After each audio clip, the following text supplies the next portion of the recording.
All right, what's happening? We're back with another video. So, wanted to touch on something that I'm not sure that you're aware of. So,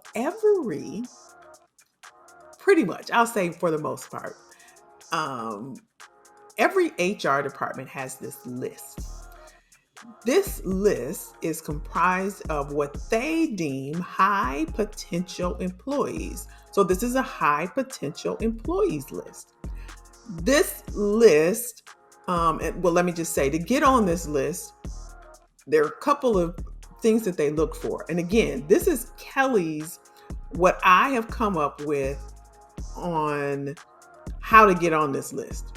And the reason why I say that is because it's an HR thing. And remember, I was in talent acquisition, I was in recruiting, but we're under one umbrella, which is human resources. And oftentimes we had to collaborate on salary and different things, right? And so in this one particular company, there was this list, this high potential employee list. I wasn't aware of it, had no clue about it, but I got to know it based off of, if you remember, in a couple weeks ago, I did a video about having a boss that's intimidated by you, and you can find it somewhere up here if you want to go back. But in that video, I talked about how I went to this conference and I had to take 30 employees with me and to help me pull off what we were going to the conference for. And so, in order for them employees to attend, they had to fill out this application because this is a very high profile conference. It was women in tech.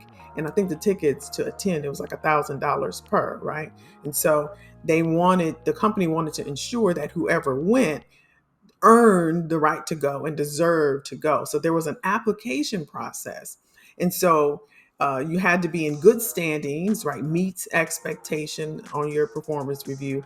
And because we were traveling, that person would be gone for about a week, like 7 days. So they had to fill it out, tell us why you wanted to go, get the approval from your manager, and then submit your application. There was a third criteria that they didn't know about, they weren't aware of, and that was being on this list. And only if there was an instance of a tie or maybe too many people applied, then we would look at this list, right? Now, again, they had no clue about that. Now, that's not the only reason that this list was used.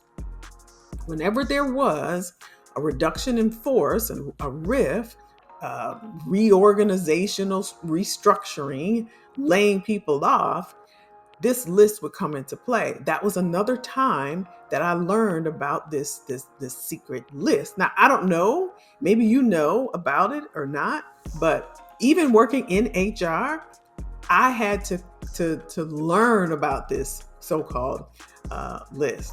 And excuse me, they used this for a lot of things.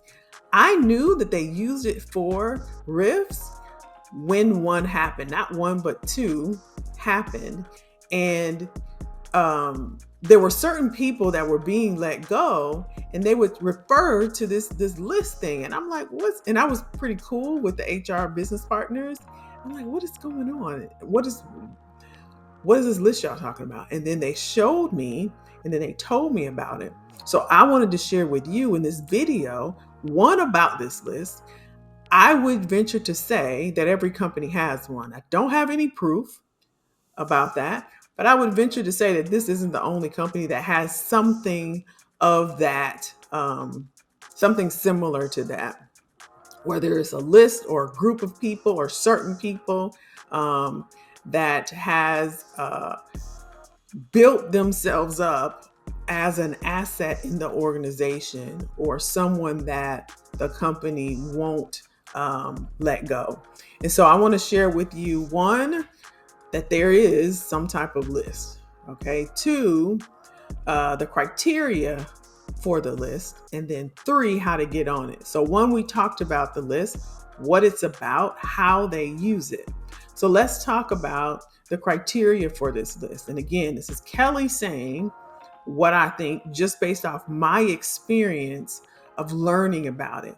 The first thing that I noticed with this list is that these employees were meets expectations or exceeds expectations for their performance review. So they were high performing employees in most cases. In most cases, they were high performing employees. Some cases, they were just performing. And number two, they were liked, likable, which is really messed up, I know, but it's real, right? You know, at your job, they're favorites. They're people that senior leaders or your boss may like somebody more than you or somebody else, right? Being a teacher's pet or whatever you want to call it. But some of those people were on that list for that reason. Now, they did contribute, like if the company had, how United Way come in and they volunteered for different, holiday events, or just always in the mix of things, right? And we'll get into that more when we talk about how to get on that list. So that's number two. So I found out that one, that they were high performance most cases. Two, they were likable. They were or a favorite, right? And then three, they had some type of tenure in the company.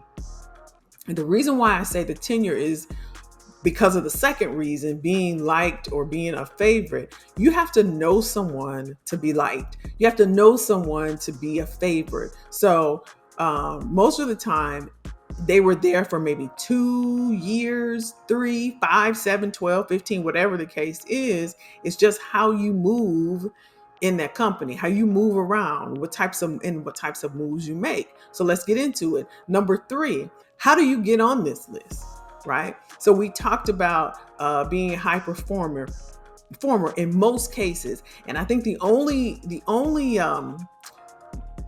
reason why I say in most cases is because number two can outrank number one, which is a high performer. If you're well liked, if you know key players, if you build relationships with key people in the organization, that will keep you around. I've seen it done.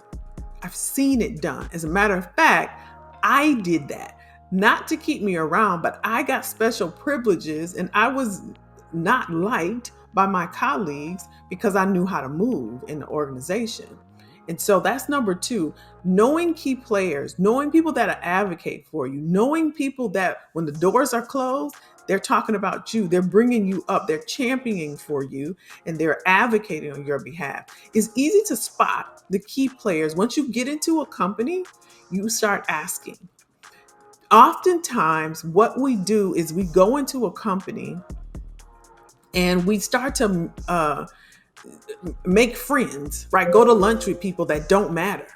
Or we start doing, helping people out, trying to be liked. That stuff don't matter when it comes down to it. And they're thinking about letting people go.